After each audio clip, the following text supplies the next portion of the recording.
interesting stuff that I hadn't thought about, but I did a little research on children being an arrow is not like a passive blessing sort of a thing, but an actual like active, go out and do something, but is guided by the warrior who's shooting it. So like the parent has to guide that. And that perspective on it too is interesting because when you look at like the line of David or Isaac and them as fathers, as those warriors sending out their arrows, those arrows were destructive because the father never corrected their behavior, you know? Yeah, that was one thing that I saw mentioned too, was that like they, if they're not handled properly or not guided properly or prepared properly, like sharpened right or made to be straight and all the things that it takes to prepare them, that it will not only not accomplish what it should accomplish, but it can damage the warrior, the parent, Mm-hmm. So like it was stuff that I don't think I would have thought about. Wow. Like that analogy, people come up with analogies all the time, and they can be used to some extent, but analogies biblically can be exhausted. Like it makes sense in every aspect. Yeah, it's interesting.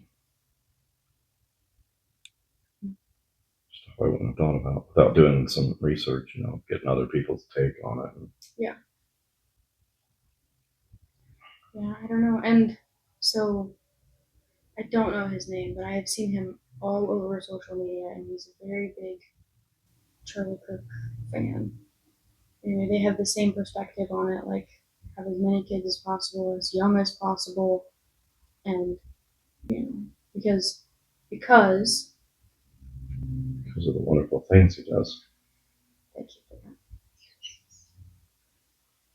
Because the more we can put our beliefs into the world, the next generation will thrive more because of it. Like if Christian parents are having babies and raising their kids as Christian, then the next generation will be prepared to have that conversation and have brothers and sisters to lean on, and and it won't be a dying breed.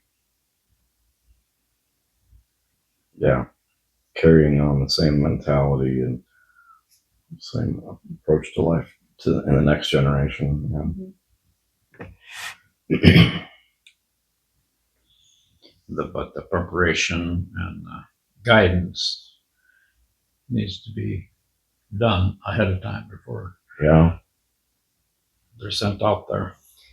It's just interesting because I've always liked that verse, but I've always thought about it more from that side, like they're from the blessing perspective, like kids are a blessing, but thinking about it from that perspective of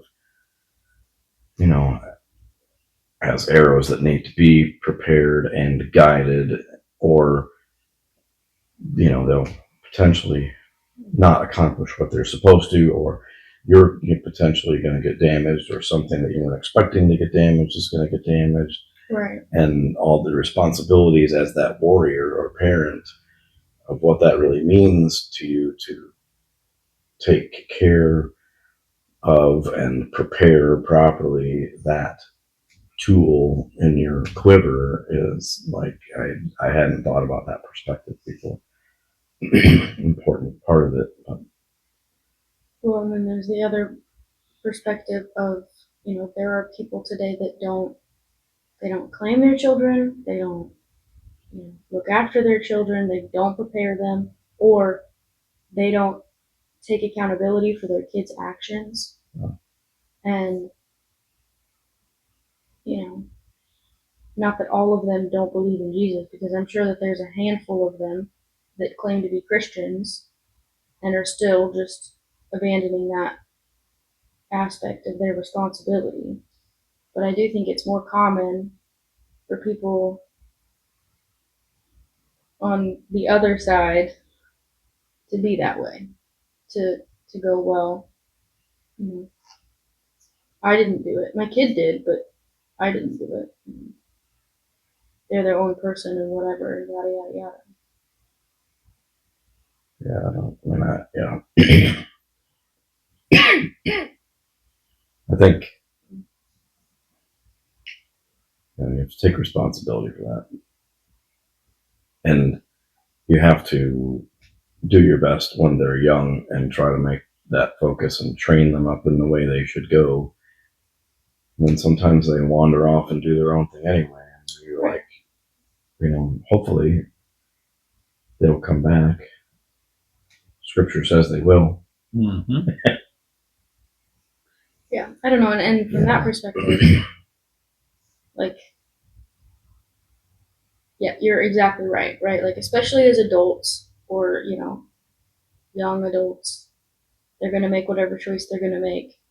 I do still think, not that it's a direct reflection of their parents, because it's not, but it, to abandon them because of an action would be wrong,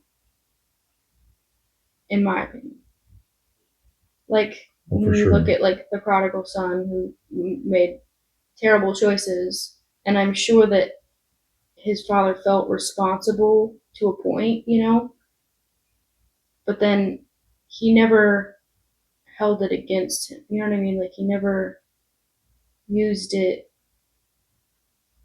as a reason to shun him or not bring him back or punish him. Like, That's a hard one, though. yeah. So whether you should constantly drag the kids out from under whatever they've done, or do you finally let go of them and okay, you this is pull yourself out this time. Yeah. That's a tough one. Yeah. I think that, like, the prodigal son story is a good example of that, because he didn't go rescue him. He was just there when he needed him. He just welcomed him back when he decided to come back, but Definitely. didn't like bail him out to the mess. Because in that period of time when he was gone, He made a big mess out of his life. yeah, I mean, he really fell apart. Right.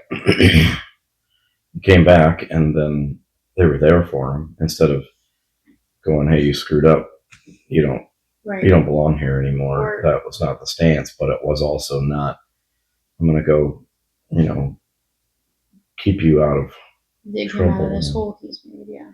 Yeah, but like you said, like it's a tough balancing game. You have to because you find yourself on both sides of that. I know what you guys did with us kids. Mm-hmm. Just going. At some point, you just have to go. All right,